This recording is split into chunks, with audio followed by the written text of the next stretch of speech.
Hi everyone, welcome to the Whiteleyverse with me, Connor Whiteley, for another daily short story. Now, before I start today's story, please remember to like, comment and subscribe to the channel so you don't miss any new content, and the engagement really helps the Whiteleyverse with the YouTube algorithm. Also, if you want to buy this short story and any of my other fiction, then they're available from all major ebook retailers and at your local bookstore and local library if you requested, and you can order paperback copies from Amazon. Now, here's today's short story. I hope you enjoyed just as much as I did writing it. Revealing the Rogue. If anything else, I am far from a vengeful person, I really am. Even though I have been alive for hundreds of years, I am very grateful that I have always been a calm, helpful and rather dynamic woman who can handle herself and never has to resort to violence.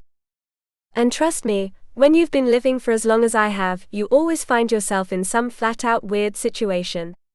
Like my favorite was when I was alive in the 1950s, when homosexuality was still illegal in the UK.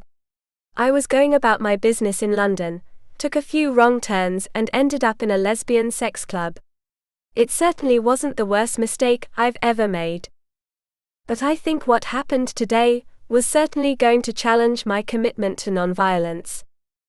My name is Matilda Plum, a superhero in the counseling, therapy and psychology sector. So it makes complete sense that I don't hurt people because as a superhero psychologist, my job and passion is simple. I go round helping people solve their problems, protect them and protect their mental health. I didn't hurt them. It was a wonderfully warm Friday lunchtime, with the sun high in the sky, and shining strongly through my massive floor-to-ceiling windows in my therapist room with its large bright white walls, wide range of chairs for clients to choose from, and the most amazing smells of lavender filling the air. I really did flat out love the smell. Everything about my therapist room was brilliant, and I had always loved it ever since I opened the place with my now two superhero best friends Jack and Aiden. I could hear them flirting and talking and laughing away in the reception area, as the practice was closed for the afternoon, and soon all of us would head home. Well, I wasn't. Because more than anything else in the entire world, I seriously wanted to hunt down someone who me and my friends have been after for ages. Me, Jack and Aiden were superhero psychologists, so all the myths, misconceptions and other nonsense we have to deal with on a daily basis were our superpowers. Meaning we could thankfully analyze, influence and help people. Yet for the past few months it turns out that a rogue god or goddess with similar powers had been influencing innocent people to hurt themselves and others. We were all outraged because it was unthinkable that a god would do such a horrific thing. So whilst my boss Natalia, goddess of counseling, therapy and psychology, was investigating through her divine friends who it could be, I really wanted to investigate it as a superhero. 2 people knocked at my door, and just came in without me even giving them permission. I just smiled when I saw it was Jack and Aiden holding hands as they came in with massive smiles on their faces. They clearly hadn't changed into normal clothes yet, which was what they normally did before they went home together. They were both wearing a very smart and professional black silk suit, blue tie, and they made such a cute couple. I still think I looked more casual and approachable in my tennis shoes, light blue trousers and light blouse. Yet I really wasn't too fussed with my dyed red hair today. I wasn't going to do that color ever again. "Where should we start?" Jack asked. I smiled. It was great to know they wanted to help me find the rogue god as we were calling it, especially as I sensed earlier that they had better, more exciting plans for this afternoon. I started before my spidey sense activated. I went over to my massive window and looked up at the sky. There was a large and very low passenger plane flying with an extremely black aura around it. Something very bad was about to happen. I pointed to the plane. Jack and Aiden saw it. They nodded. We teleported aboard. Yet the weird thing was when we teleported to it, it was completely empty. There wasn't a single person in any of the rows, none of the oxygen masks were down, and the even stranger thing was, it looked like no one was ever on here in the first place. The horrible smell of poorly recycled air filled the plane, and it was good to know at least the oxygen system was working well. It was just so strange. Where were all the people? Up here. Aidan shouted near the cockpit. Me and Jack teleported over. In the tiny square meter piece of floor in front of the cockpit was a massive bomb. I could see the cockpit was empty. The plane was on autopilot. It was flying straight towards a local university. We had to stop this. The bomb was buzzing. I looked at Aidan. I looked at Jack. No one knew how to defuse a bomb. The bomb glowed bright red. I didn't know what to do. We were about to die. All those students were about to die. The bomb hissed. Natalia, help! I shouted. The entire world went blurry for a moment, and then Natalia in her stunningly beautiful golden dress, long golden hair and amazing smile appeared. She just looked at the bomb as we were all in between moments of time. I will have to use my powers to contain the blast, she said. We nodded. But I made sure to take tons of photos of the plane and bomb on my phone first. Done? Jack asked. I nodded. Go. Natalia shouted. The three of us teleported off, and reappeared in my therapist room. A few moments later, I sort of felt like the plane had disappeared from normal sight, and now only us superheroes could see it. Then it exploded, shattering the plane. Natalia appeared next to me. I tried to contain it. It was too powerful and I hated it when gods and such powerful beings trailed off like they were scared. Like what the hell could scare a god? Jack and Aidan wrapped their arms around me and took my phone. Aidan flicked through the photos until he found a very clear one of the bomb. Both him and Jack sighed. I had no clue why. This is Olympus technology, Aidan said. Wow. I knew Jack and Aidan were slowly studying the history, lore and myths around the gods, goddesses and superheroes. But to think that Mount Olympus was actually a real place was incredible. Natalia stood so close to us that I could start to feel her sexy body heat. I think I know who is behind this, yet if that is true, then this problem with the rogue god has been decades in the making, Natalia said. How? I asked. Natalia just looked out the window. Before Mount Olympus, Atlantis and the Greek underworld was destroyed. They had so much technology that it makes your science fiction look primitive. My mouth dropped. We were masters of everything. We created entire dimensions for fun, and when Ragnarok hit, the Norse gods fled into their own dimensions. That always happened to all gods and goddesses throughout time and space, whenever their religions collapsed. This was just fascinating. This bomb we just stopped. It was relatively primitive, even more when compared to Olympus technology, Natalia said. Yet there is only one man who could have created it, and now we must see them. Natalia swirled her hand in the air, and suddenly me, Jack and Aidan were standing out in some hot volcanic valley somewhere in Europe. The ground was completely made from sharp, deadly volcanic rock.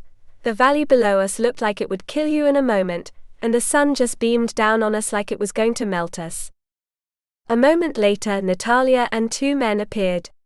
For some reason, I got the sudden urge to knee to these two men in their white robes and extremely fit bodies, as I felt the sheer power radiate from them. The two men clearly knew Natalia very well, and they were completely ignoring us. Athena! Natalia shouted. A second later, a very fit, beautiful woman appeared with long brown hair, wearing nothing but a long white robe that left little to the imagination. But considering Athena was the goddess of war strategy, I had no doubt that was on purpose. You have gone too far this time, Natalia said firmly. Athena laughed. I was only playing, my dear. I was only suggesting, influencing and weaving fate to my tune. That is not for you to decide, I said. Natalia smiled. The other two men seemed shocked that I could speak. I am the goddess of war strategy, weaving and wisdom. It's unwise for you to speak to me, mortal. I spat at her. You suggested a league of sexist pigs, to create a website to celebrate the beating of women. You suggested an innocent man to hurt himself. You are a monster. Athena laughed hard. It was always a strategy, little human. My strategies are perfect. I wanted to get rid of the sexist pigs of the world, so I created a trap for them. You fell into the trap, and you ended the threat. My stomach tightened. I wanted to experiment with suggesting things to innocent people. I had fun. The man didn't die like I wanted to, but I still learnt a lot.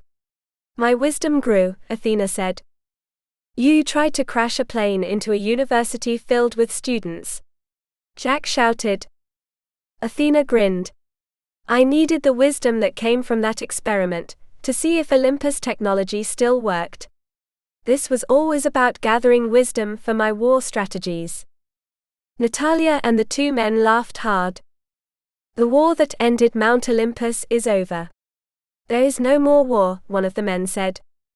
Athena shook her head like he was lying. Enough, Natalia said, flicking out her hand.